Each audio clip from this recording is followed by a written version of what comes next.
My wife cheated on me with her boss, stole $250, $0 from our joint account to run away with him, and now she's claiming she's the rightful owner of our family home amid a bitter court battle over everything. I feel like I've lost my mind. I never thought I'd end up in a situation like this, but here I am. It all started when I noticed little things. My wife, Lisa, acting weird. At first, I thought she was just stressed from work or maybe tired. She'd come home late more often, seemed distracted during dinner, and was quick to brush off any questions I had. But then I started noticing her phone was always glued to her hand, and she became strangely defensive about it. One night I caught her in a lie. She told me she was working late at the office, but I saw her sneaking out of the house at midnight, carefully closing the door behind her. I followed her from a distance, just to see where she was going. Turns out she was meeting someone, her boss, Mark. It hit me like a ton of bricks. I'd always suspected she was cheating, but seeing her with him, that confirmed it. They were in a car, kissing, her hands all over him like they were trying to hide it, but I saw everything. That moment changed everything for me. I felt like I'd been punched in the gut.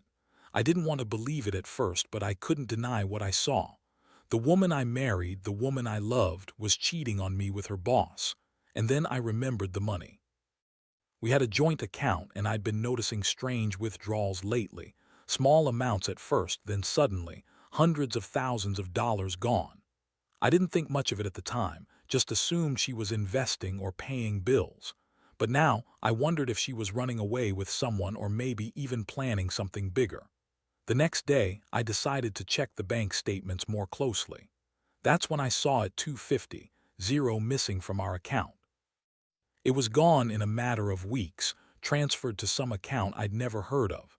I called the bank, but they told me it was a legitimate transfer, authorized by Lisa. That's when I finally put the pieces together. She was planning to leave, probably with Mark, and had stolen that money to run away. It made me sick to my stomach. How could she betray me like this? How could she take so much money for some affair? It felt like my entire world was crumbling. I didn't sleep that night. Instead, I sat there staring at the bank statements, trying to process everything. I kept asking myself how I missed the signs, all those little lies, her evasiveness, the secretive phone calls. I thought I knew her better. I thought we had a good life. But she had been planning this all along, sneaking around behind my back, stealing from us and lying to my face. It was like waking up from a nightmare, only it was real. I felt betrayed, humiliated, and furious. I knew I had to confront her, but I wasn't sure what I was going to say or do. All I knew was that my wife, the woman I trusted and loved, was not who I thought she was. The confrontation came sooner than I expected. I couldn't keep pretending I didn't know. I waited until she got home from work, her heels clicking on the floor, and I just looked at her. She knew I knew. There was that moment of hesitation, that flicker of guilt that quickly turned into a defensive sneer. "You've been snooping," she snapped, trying to act innocent, but her voice was trembling just enough to give her away. I didn't bother hiding how angry I was. I laid out the bank statements on the table, the evidence of the money gone, the secret meetings, everything. Her face went pale for a second, then she started to spin her web of lies. "Oh, come on, Jason," she said, brushing my arm dismissively. "It's not what you think. I was just talking to Mark about a project. I didn't mean for you to find out like this." She looked at me with that bitchy smirk, like she thought she could weasel her way out of it, but I wasn't buying it. I pressed her harder. "You're telling me you've been screwing your boss and stealing money from us. For what? To run off with him?" Her eyes flickered, and she rolled her eyes like I was some paranoid idiot. "You're overreacting. It's not like that, I swear, Jason. There's nothing going on. We're just working late sometimes." "Working late," I repeated bitterly. "And what about the money, the $250, $0? Did you think I wouldn't notice? Did you think I wouldn't find out you're planning to run away with him?" Her face twitched, then she scoffed. "That's ridiculous. I don't know what you're talking about. You're just paranoid. I love you, but you're making this into a big deal for no reason." I could feel my blood boiling. I'd never seen her like this before, so brazen, so dismissive of everything we had. I wanted to shake her, to scream at her, but I kept my cool. "You lied to me about everything, about your job, about the money, about your affair. How long has this been going on?" She shrugged, trying to look innocent, but her eyes darted away. It's not what you think. Mark and I were just friends. It's complicated, Jason. You're making a big deal out of nothing. But I knew better. I could see through her lies now. I'd caught her red-handed, and nothing she said was going to change that. That night, I sat there feeling like I'd been punched in the gut again and again. The betrayal cut so deep I didn't know how I'd recover. I felt humiliated in a way I never thought possible. The woman I loved had been lying to me for months, maybe longer. She was having sex with her boss, stealing from us, and now she was trying to deny it all. I realized I was staring at a woman who had turned into a stranger, someone I no longer recognized. The trust was shattered, and I knew my life was never going to be the same again. The days that followed were a blur. I couldn't eat, couldn't sleep, and every time I closed my eyes, I saw her with Mark, their hands intertwined, her face flushed with excitement or whatever it was they shared. I kept replaying her words, her lies, trying to find some reason, some justification that might make sense. But there was none. Only betrayal, deep, gut-wrenching betrayal. I started digging into her phone, her emails, anything that could give me a clearer picture. That's when I found the real shocker. There were emails. Not just casual work messages, but intimate exchanges, flirty, suggestive sometimes. Downright explicit. She was talking about their sex life, their plans to meet, how she loved the thrill of sneaking around. I saw her confessing to Mark that she felt alive for the first time in years. That's when I realized she'd been planning this for a long time. But what hit me hardest was the financial side. I traced her transfers, and it turned out she had been funneling money into some secret account.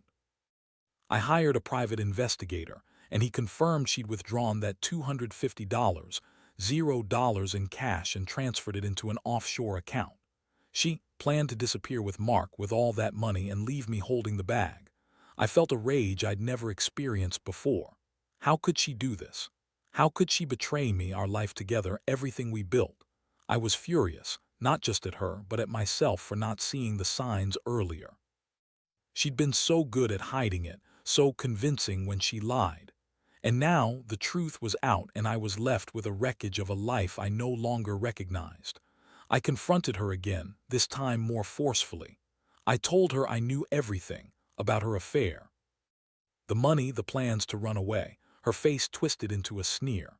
You're overreacting, Jason. It's not what you think. I was stressed at work, and Mark, he's just someone I confided in.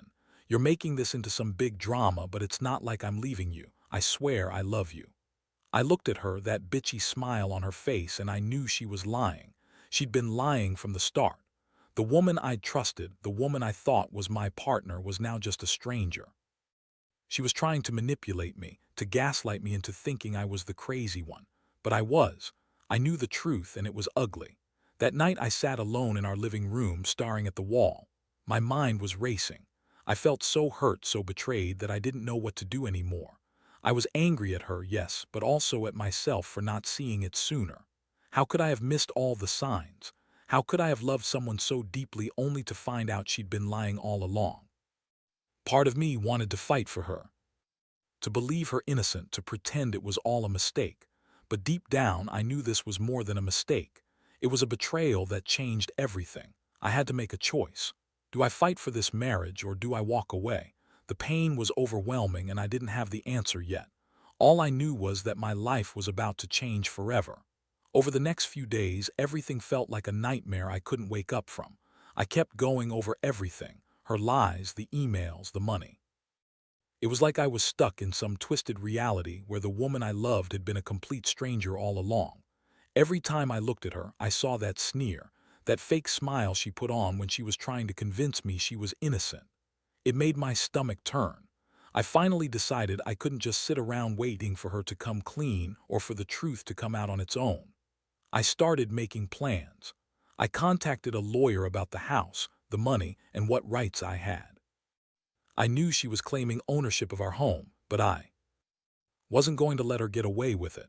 I also hired a private investigator to dig into her affairs further, what she was hiding, where she might have gone, and how much of the money she'd actually taken. Meanwhile, she kept up her act, crying, pleading, telling me she was sorry, that she loved me, and that she'd never do anything to hurt me. She threw tantrums, said I was overreacting, and accused me of being paranoid. She even tried to guilt me, said I was making her life miserable, that I didn't trust her, that I was ruining everything because I was insecure. That made me furious. I knew her game now. She was trying to manipulate me into backing down, into feeling guilty for catching her. One night she snapped. She started yelling at me, calling me a controlling, jealous husband. "You're just insecure, Jason," she spat. "Mark and I are just friends. You're making this worse than it is. You're crazy to think I'd do something like this." Her face was twisted with anger, and her eyes flashed with contempt. I could see she was furious I was exposing her, furious I wasn't going to let her walk away with everything. I looked at her, calm but firm. "You're not going anywhere with Mark, Lisa, and you're not taking my house or my money. I've already started legal action. You've crossed a line, and I'm not going to let you destroy what's left of this marriage or my life. You can lie all you want, but I have the proof now, and I will fight for what's mine."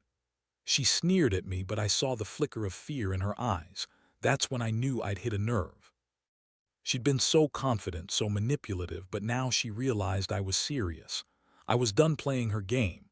I was ready to fight for everything: our house, our savings, my dignity. I couldn't believe how quickly everything had fallen apart. Just a few weeks ago, I thought I had a happy life. Now I was staring at a woman I loved, who had turned into someone I barely recognized. The betrayal cut so deep I wondered if I'd ever recover. But I knew one thing for sure. I wasn't going to let her steal everything from me without a fight. I had to stand my ground, no matter how much it hurt. The legal battle started moving fast after that night. My lawyer told me to gather all the evidence I could: bank statements, emails, her texts, and witness testimonies if I had any. I didn't have many friends she hadn't manipulated into taking her side, but I did have the proof of her affair and the stolen money. It was clear she was trying to claim the house, arguing she was the rightful owner, but I had the documents showing she'd transferred the money without my consent and that she'd been planning her escape for months. Meanwhile, Lisa's behavior grew even more erratic. She started throwing fits, screaming at me, accusing me of trying to ruin her life. "You're just jealous," she yelled one day, her voice cracking. "Mark and I are meant to be. You're just insecure and possessive. I deserve happiness, Jason. You should be happy for me." I couldn't believe how she was twisting everything: her cheating, her theft, her lies, all into some twisted narrative where I was the villain. Her lies became more obvious. She told friends she was just taking a temporary break from the marriage, that she needed space to find herself. But I knew better. I had the proof. She was running with Mark, planning her new life somewhere far away with the money she stole. It was surreal seeing her pretend everything was fine, even as I had the court documents, the emails, the bank transfers, all pointing to her deception. One day, I decided to confront her directly in court. I wanted her to admit everything, to see her for what she really was. As I sat there face to face with her, her lawyer trying to spin her story, I felt a strange mixture of rage and relief. Rage because she'd destroyed us, and relief because I finally had the proof I needed. When the judge asked her directly if she'd taken the money, she hesitated, then finally broke down and lied.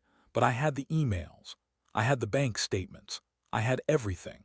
The courtroom was tense. I could see her trying to manipulate the judge, but my lawyer was relentless. We presented the evidence, and it was clear she was lying. The judge looked at her with disappointment, then turned to me. "Mr. Johnson, it's evident that your wife has been deceitful and unfaithful, and that she's unlawfully taken assets from the marriage. We will proceed with the appropriate legal actions to ensure justice." That moment felt like a small victory. I knew it wasn't over yet, but I was finally getting some clarity. I had stood my ground, gathered the evidence, and fought back against her manipulations. The woman I'd loved was gone, replaced by someone I didn't recognize. But I was still standing. I'd lost a lot: trust, my marriage, my sense of security. But I wasn't going to lose everything. Not without a fight. I realized I had to prepare for the worst, but I also knew I deserved better. I'd been betrayed in ways I never thought possible, but I was determined to rebuild, to start over. The pain was still fresh, but I was learning to accept that sometimes The only way forward is to cut your losses and move on. She had chosen her path and I was choosing mine. The court proceedings dragged on, but eventually the verdict was clear. The judge ruled in my favor on most accounts. She couldn't claim ownership of the house, and the money she stole had to be returned or accounted for. The humiliation she faced in court was almost poetic. Seeing her squirm under the weight of her lies, knowing I had exposed every single one, made me feel a strange sense of relief, even if the pain still lingered deep inside. After everything, I decided to file for divorce. It was the hardest decision I ever had to make, but I knew I couldn't stay married to someone who had betrayed me so completely. I wanted to move on, rebuild my life, and leave all this chaos behind. The legal process was brutal, dividing assets, dealing with her accusations, fighting for custody of the few things that mattered. But in the end, I got what I deserved: my dignity, my peace, and the chance to start fresh. Lisa's behavior after losing the court battle was bitter. She tried to guilt me, to manipulate the situation, but I wasn't giving her that power anymore. I cut all ties, blocked her on every social media platform, and refused to let her drag me back into her web. The house was sold, and I moved into a new apartment, a blank slate. It wasn't easy, and I still had days when the anger and sadness crept back in, but I knew I had to keep going. Looking back, I realize how much I learned from this nightmare.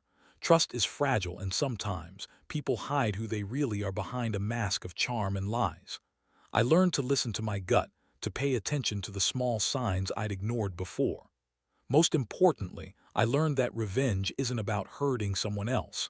It's about reclaiming yourself, standing up for what's right, and refusing to be a victim. To anyone out there going through something similar, I'll say this: don't ignore the red flags. Trust your instincts and don't be afraid to fight for your rights and your sanity. The pain will fade, but the lessons stay with you. And in the end, you'll find that you're stronger than you ever thought possible, even when your world has been turned upside down. I may have lost my marriage, but I found myself again, and that's worth more than any house, any money, or any lie.